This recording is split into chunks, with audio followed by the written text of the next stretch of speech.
আমি আশা করছি মোস্তাফিজ রিশাদ যেন আমাদের বিপক্ষে ভালো না খেলে, কারণ ও ভালো খেললে আমরা কখনোই ভালো করতে পারবো না। মোস্তাফিজ রিশাদকে নিয়ে এই কেমন মন্তব্য করলেন দক্ষিণ আফ্রিকার ব্যাটার ডেভিড মিলার। বিশ্বকাপের প্রথম ম্যাচে শ্রীলঙ্কাকে ধসিয়ে দিয়েছে মোস্তাফিজ এবং রিশাদ।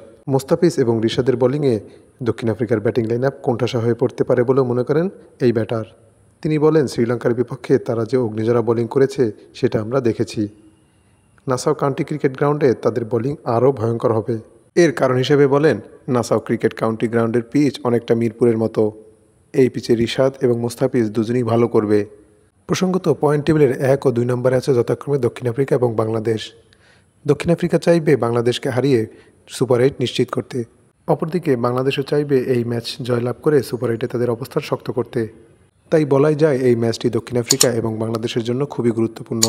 বাংলাদেশ সময় আজ রাত 8টা 30-এ নিউ ইয়র্কের নাসাউ কাউন্টি ক্রিকেট গ্রাউন্ডে খেলাটি অনুষ্ঠিত হবে। খেলাটি সরাসরি ট্রফিতে দেখতে পাবেন।